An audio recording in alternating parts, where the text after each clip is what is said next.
Influencing popular culture, politics, and everything in between. The local station takes you ringside as we discuss the crazy world that is professional wrestling. This is Going Ringside with the local station. Hello and welcome to Going Ringside. I'm your host, Scott Johnson. If you're not familiar with our show, we launched last year and put out an episode every week about pro wrestling. We're kind of a hybrid podcast and wrestling talk show. We've had some of the top stars in the world on the show, including Toni Storm, Becky Lynch, and Swerve Strickland. And some of the top legends of all time, including Scott Steiner, Ron Simmons, Jake the Snake Roberts, and Abdullah the Butcher.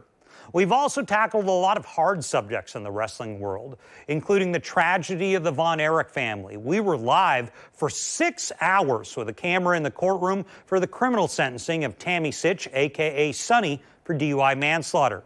We've done full episodes on both the Chris Benoit and Jimmy Snuka murder cases, and we did a deep dive into the federal indictment of Ted DiBiase Jr. But it's not all serious stuff. We also did a look back at the history of Donald Trump in pro wrestling and brought in political analysts to look at what it would be like if Dwayne Johnson does actually run for president in the future. We also sat down with the world's most dangerous man, Ken Shamrock, to analyze a potential cage fight between Elon Musk and Mark Zuckerberg. All these episodes are available now for free. Just search Going Ringside on YouTube, Google, iTunes, Spotify, or anywhere you get your podcasts. You don't need to sign up for anything to watch. And today, we're excited to be joined by All Elite Wrestling owner, the guy behind me, Tony Khan. Our studio, where I'm sitting right now, is based in Jacksonville, Florida, right across the river from AEW headquarters, where they share facilities with Khan's other venture, the Jacksonville Jaguars. The Jaguars utilize Everbank Stadium, and AEW utilizes a venue called Daly's Place, which is connected to the stadium. This Wednesday, AEW returns to Daly's Place for Dynamite and Rampage on January 10th. I think tickets are still available. In fact, that was where AEW called home during much of the pandemic when other sports leagues like the NBA and WWE did not have fans. AEW did in the open-air Daly's Place. Remember when WWE used those giant Zoom monitors to have fans virtually? Well, AEW had them in person. We talked to Tony about those local things and a lot of other things that are important in the wrestling industry and his company. Just to name a few, the current status of former champion MJF, the status of their media rights deal with Warner Brothers Discovery, and how they were able to lure Adam Copeland away from WWE, where he had a 25-year history in AEW. We also talk about some of their current top stars, like current champions Samoa Joe, Christian Cage, and Toni Storm. So without further ado, here's our interview with AEW owner Tony Khan. Well, thank you for joining us on this special edition of Going Ringside, and we couldn't be happier to have the owner of All Elite Wrestling with us today, the one and only Tony Khan. Tony, thank you for joining us today. It's great to see you, Scott. Thanks for having me on your show. Well, we're so excited to be. I mean, you were the man of the hour that everyone's talking about constantly. So there's so much to talk about. And first, right now, I don't want to bury the headline. We're in Jacksonville, where we broadcast from right now. You guys are doing your Florida tour. You have a big show coming up this Wednesday, January the 10th. Yeah, it's AEW's homecoming because Jacksonville is where we launched AEW 5 years ago. This week marks 5 years since we first announced the formation of AEW, and we're a local Jacksonville business. We're based here. We have a lot of staff here, including myself and the whole office. And I think it's really cool that we're coming back to Daly's Place this Wednesday, January 10th. And Daly's Place is the home of AEW. We really started here, and we've done more shows in Daly's Place than any other venue, but it's been a long time since we've been here. And this is going to be one of the most important shows because the company's grown so much. This past year, we broke the world record for the most tickets ever sold for a pro wrestling event. AEW All In London. We sold 81,035 tickets, and a lot of the fans have seen the Jags games over there in the same stadium, Wembley Stadium, and it was the exact same kind of crowd, packed stadium, and one of the iconic venues. So it was really cool, but it means a lot to me personally because of obviously my connection here, 12 seasons in the NFL, and my family's connection with the Jaguars. And I've worked here in this office for 12 years. It's a much nicer Jaguars offices than when we started. And I'm very grateful to the community for supporting AEW for all these years now, 5 years since our launch. So it's coming back for a homecoming show to celebrate. And we're going to bring the very best of AEW, including the new world champion, Samoa Joe. We've got Swerve Strickland, who is one of the real rising stars of AEW. Hangman Page, who's been a world champion and is in the mix right now, certainly with the top stars. We've got so many great stars. Somebody I know you're a fan of, Scott, Timeless Toni Storm, the AEW Women's World absolutely, Champion. yeah. We had Toni on the show. She was great. She hadn't totally become timeless when we talked to her, but now everyone's talking about Timeless Toni Storm. They can't get enough of her. And so I got to get to a headline, and I know we were talking a little off camera about Toni Storm, and she was kind of involved in something that everyone's been talking about you.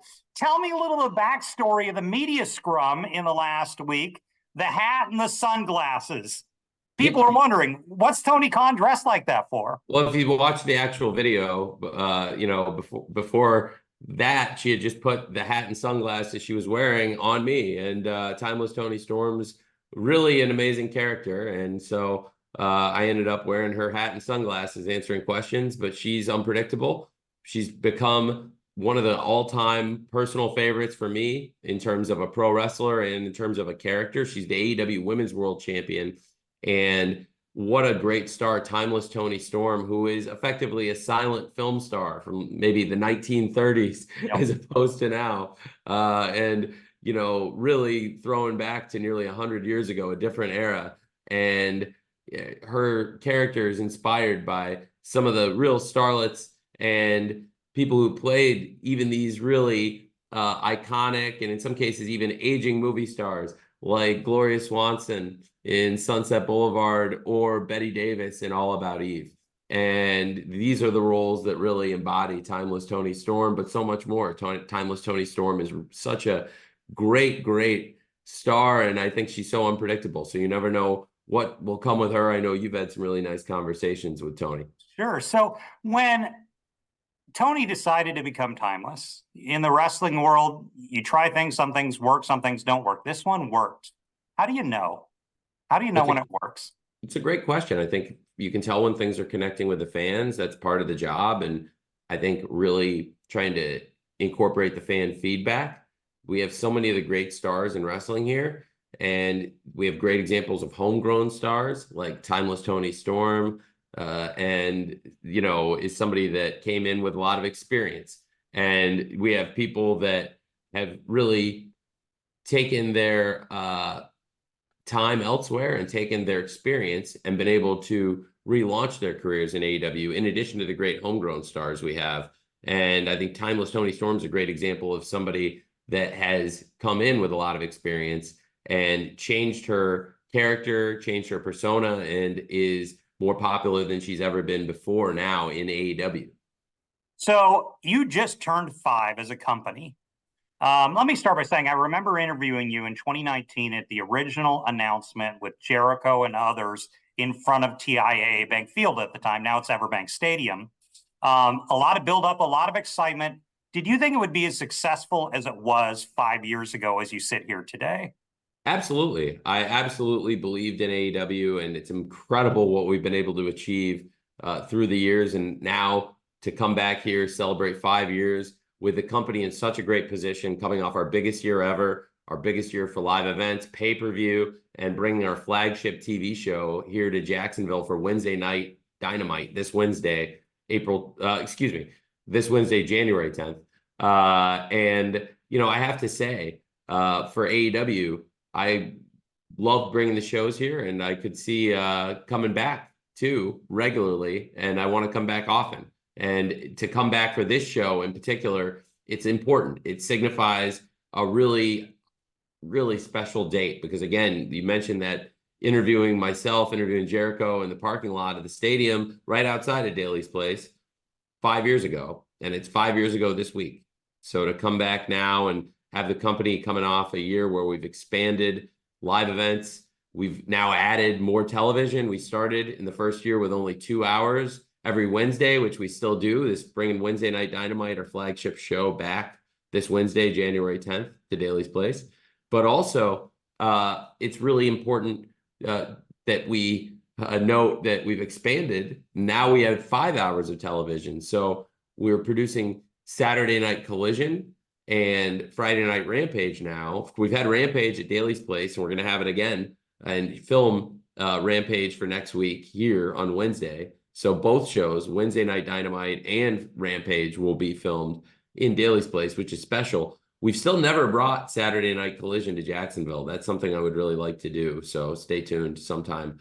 I'll definitely be making sure we get Collision to Jacksonville, because all the other AEW shows, especially Dynamite, have so much great history here.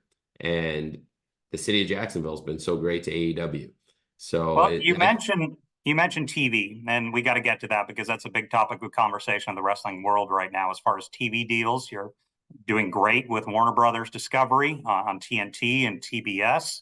And there's been a lot of discussion of contract renewals and things of that nature. Can you tell me where AEW right now is with respect to its TV deals? It's a great question. It's coming up for the biggest year ever. I think by the end of 2024, we're going to know long-term home for AEW going forward. And we're looking at now, it's been over 4 years, going on 5 years since we launched on TNT and then TBS. And we do now 5 hours of TV every Wednesday on TBS and every Friday and Saturday on TNT.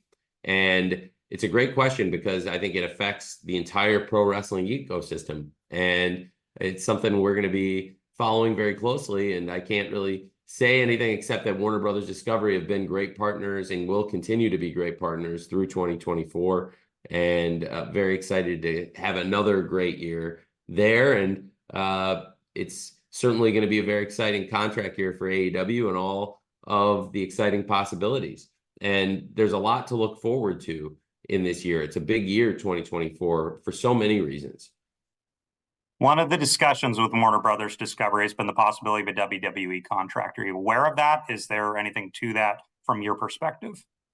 Scott, it's part of sports. I mean, I think everybody discusses contracts and free agency and things of that nature. I think everybody's aware that everybody's going to be talking to everybody in media this coming year. So there'll be certainly a lot of opportunities.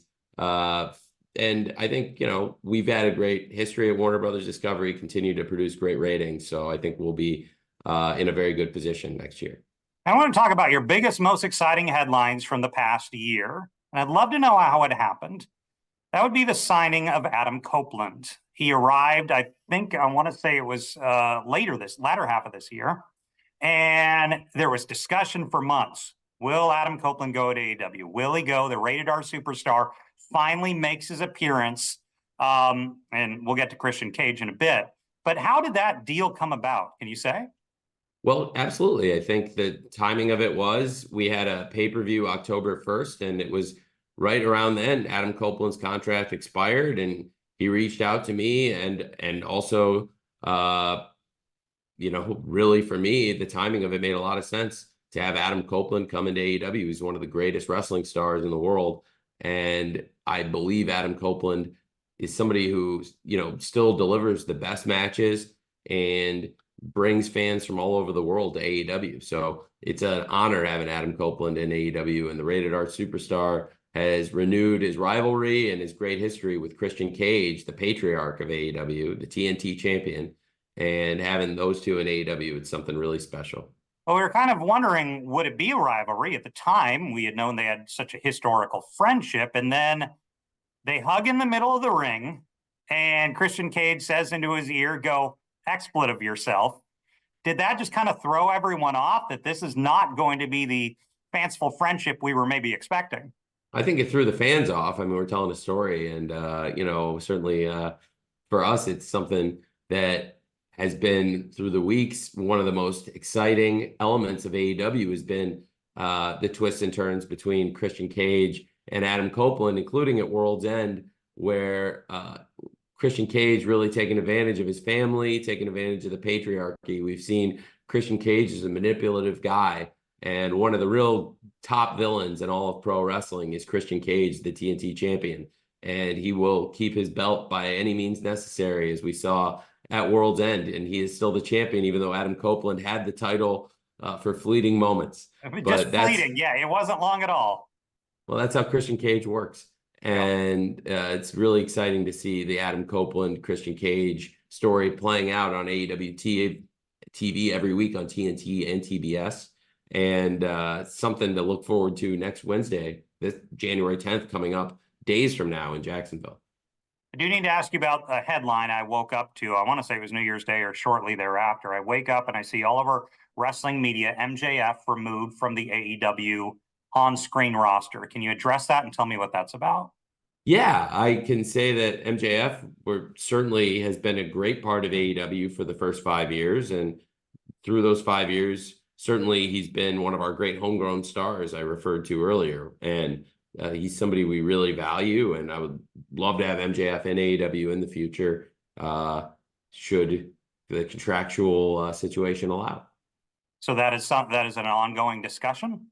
Well, certainly MJF was somebody we'd love to have in AEW going forward, and has been a great wrestler and a great champion for us. I want to talk to you about another Jacksonville item. The stadium you're sitting in right now, the city of Jacksonville is looking to possibly rehab the stadium in a major way. Almost it'd be like a brand new stadium. Obviously, your other team, the Jacksonville Jaguars, this would be important to them. But I want to ask you about the AEW end. Could AEW, which just came off the biggest pro wrestling event in history in Wembley Stadium, a brand new or sparkling new NFL stadium, could AEW utilize that? It's very interesting. I mean, certainly Everbank Stadium has been great for AEW with the Stadium Stampede event.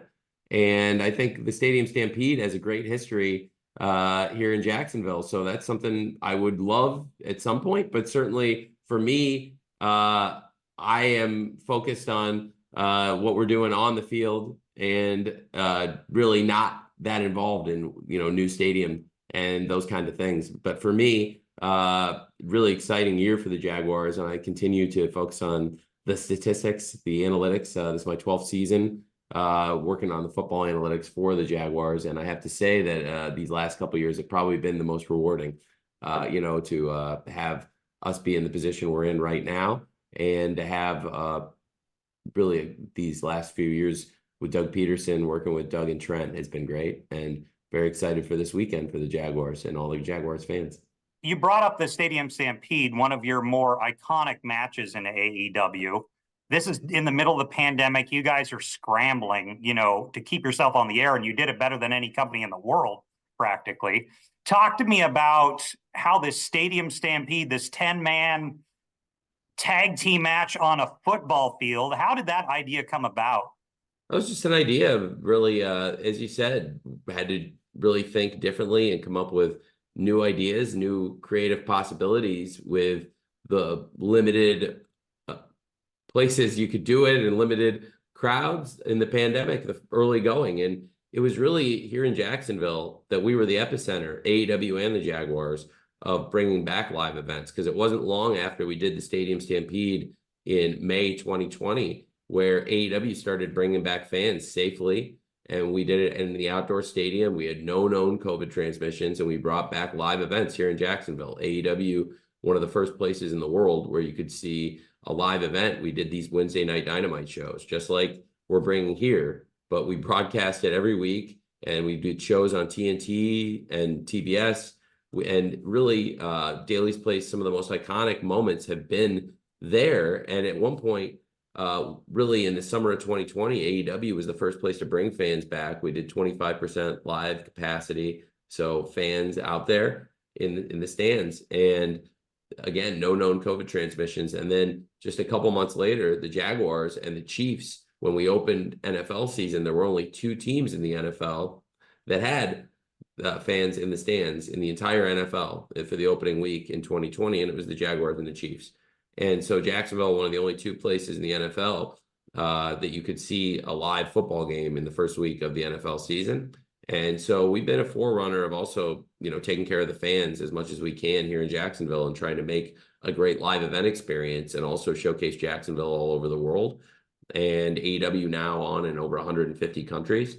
So when we bring the event here next Wednesday to Jacksonville, just days from now, January 10th, it's a big thing that will be seen all over the world by millions of people. You've had some losses. We spoke of it on MJF, and I know Kenny Omega is nursing an injury right now. So those are big losses currently on screen this week for the company. Big stars coming. I mean, you have developed Swerve Strickland and others in the last year. Talk to me about kind of the star power that we can be expecting on AEW programming over the next 12 months.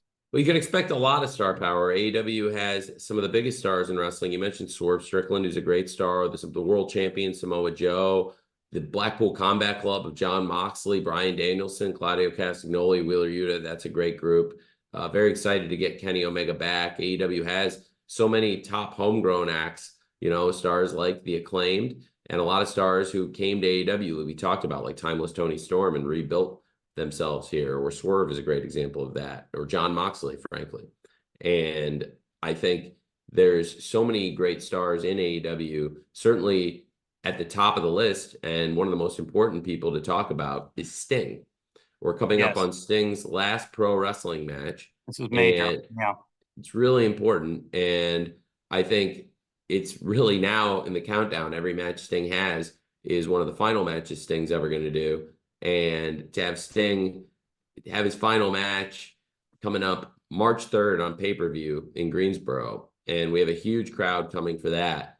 And on top of that, knowing that it's Sting's final match and that we have this show coming up this Wednesday, I can guarantee you this will be Sting's final match ever in Jacksonville, which is important because this is where Sting also had his first live match in front of fans in 7 years to come back at Daly's Place at Double or Nothing.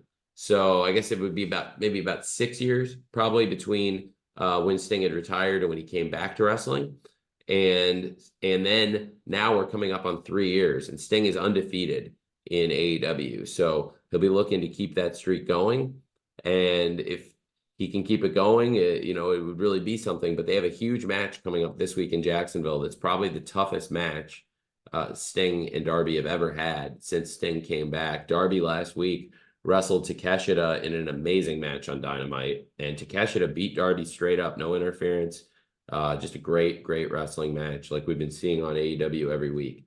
And now Don Callis, Takeshita's manager and business advisor, said that they want to be the ones to end the Sting undefeated streak. I think they want to get Darby back in the ring, and they saw Takeshita and Darby, and they want to be the ones now with Takeshita's partner Powerhouse Hobbs, great example of a homegrown star who developed here in Jacksonville through the pandemic, through all the events, over 100 events we did here in Jacksonville during that time. And you mentioned that the final match for Sting will be in Greensboro. Greensboro obviously makes me think of another star we've seen, Ric Flair. Can you talk to me about how things have been going with Ric, the decision to bring him back, and the importance of having him there for Sting? Well, it's great to have Ric Flair in AEW and to have Ric Flair be a part of his final matches for Sting, but also it's been a great sponsorship opportunity for AEW. And, Ric Flair's a mogul, and it's certainly somebody who is involved in a lot of businesses as an entrepreneur. So Ric Flair's Woo Energy is a great sponsor, and Ric Flair is a great legend of pro wrestling. And having him appear and having him there with Sting for these final matches, it's really something special. Rick put on social media a few weeks ago, he was frustrated because a lot of the social media garbage that's out there, frankly. You deal with it as an owner daily yourself, particularly in the wrestling sphere. What is that like? I mean, you can address both if you want to take anything on Rick, but just in general, trying to run a company and you just have constant barrage of social media negativity out there. Yeah, I mean, I think that's part of life now in 2024. So you're just going to see that. I think if, part being in sports, that's part of what you sign up for. And it's a great life working in sports. I don't complain about it. I think we're very fortunate. So I don't really want to get tied up in it because, there's so many great things happening with the Jaguars and Fulham and AEW. And to have AEW coming back to Jacksonville, that's so awesome. So, you can't really get tied up in that stuff, and you got to enjoy what you're doing. I do. And as far as you grew up a wrestling fan, and then you turned into what you are. I mean, you're running a major wrestling company right now. Can you believe this has happened to you? Well, it's great. I think, it's been a lot of hard work to get here. So I'm really proud of all the women and men in AEW that really made this happen. I think, first of all, it's the fans and the wrestlers and the staff that we have, throughout the years, people with us and people who've been with us at times that have helped us get here. And I think the fact that it started in Jacksonville and it's coming back the same week we had our launch 5 years ago, that's really cool. And that was by design. That's something we planned and wanted to do. And I'm very excited about the show. It's going to be a great crowd, a great moment for AEW this Wednesday. And to come back again, to have Sting's final match ever in Jacksonville on TBS, no less, and have it on 150 countries all over the world, and you get to see that. That's pretty cool. And it's going to be a big event, and to have some of the top stars in AEW, really a lot of big star power coming to this show. It's going to be very cool. I want to turn to something much more positive for you, and that's the football end of things. Your team right now, the wrestling fans watching this aren't familiar, are the Jacksonville Jaguars. You guys have a very important weekend, a very important game up in Tennessee, possibly back-to-back playoff wins, since you and your father have become part of this organization, playoff seasons rather. Talk to me about the importance of this weekend and the excitement for the team and where things are at right now. It's a great time for the Jaguars. We're really excited to go to Nashville. It's a big game for the fans and for everyone at the Jaguars. The coaches and the staff and his players are so fired up. And we have a great team. And the players have come together the last few years to make this a really great time, in my opinion, to be a Jaguars fan. And as somebody who loves the team so much and has worked here for 12 years, what's happened these last couple of years has been great. And I know we have, in my opinion, the best fan base in the entire NFL. And I think the Jaguars fans have a great reputation. And the Jaguars fans, they travel well, they're well liked, and they are very educated fan base. And the Jaguars fans deserve a winner. And it's been great winning games these past few years. And it's important to win this weekend in Nashville for the Jaguars fans and for the community and for everybody who works here, especially these great players. And Tony, last and final thoughts before we go. I mean, we talked a little about it. 2024 is going to be a real restructuring year for the media landscape for pro wrestling. You've got a vibrant company that is now on the globe and now holds the record for, attendance, really a feather in your guys' cap. I mean, what do you say to fans going into 2024? A lot of excitement, any big names? I know Mercedes Moné is out there on the market. People are talking about all these different names. What can you say to fans going into 2024? I would say that I am very excited for 2024 for many reasons, in and out of the ring. It's a great time. And your dad's in the background. He just waved. I saw that. I saw Dad just wave to the fans. And I think that's a great omen for 2024 right there. That's what you want to see. And the fact is, we're coming off our biggest year ever. 2023 for AEW was our biggest year ever. We sold the most tickets by far ever in 2023. We broke the world record for the biggest event ever at Wembley Stadium. And our pay-per-view business took off. It was a huge, huge increase over anything we'd ever done on pay-per-view by expanding the calendar responsibly and having 8 pay-per-view events. We've had a huge increase in business, and it's worked out really, really well for us.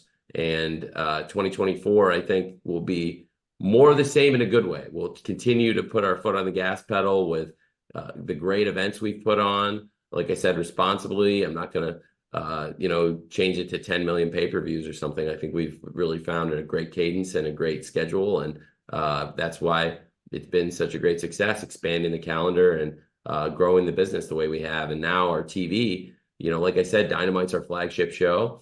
And to bring it back to Daly's Place, which has been really the home of AEW and the home of Dynamite, it makes so much sense. So I'm very excited for this Wednesday, January 10th, to come back to Daly's Place for Sting's last match. Well, Tony Khan, it has been an absolute pleasure. Thank you for joining us today on Going Ringside. We're so happy to talk to you. Thanks, Scott. Great to see you. So I was so glad Tony there could sit down and talk to us and really give us an overview of how AEW is doing going into 2024. And for Going Ringside, we've got a lot going on in 2024. A lot of big guests, a lot of big subjects. In just the next few weeks, in the month of January going into February, some big guests. That would include Eddie Kingston in a few days. The baddest man on the planet, Haku, or you knew him as Ming, in WCW. What many people consider the most legit, toughest wrestler in real life, of all time. We're also going to be joined by Teddy Long, the former SmackDown general manager. So a lot of excitement on the horizon for Going Ringside. Once again, just search Going Ringside on YouTube, wherever you get your podcasts. We also have a TikTok and Instagram channel called @GoingRingside. Give us a follow there. We're putting out exclusive content about the wrestling world every single day, content you won't see here on the podcast. So give us a follow there. But I appreciate you joining us today and hope you have a good week. This has been Going Ringside with The Local Station, brought to you every Wednesday on your favorite podcast player, on New Sport Jax Plus, as well as the New Sport Jax YouTube channel.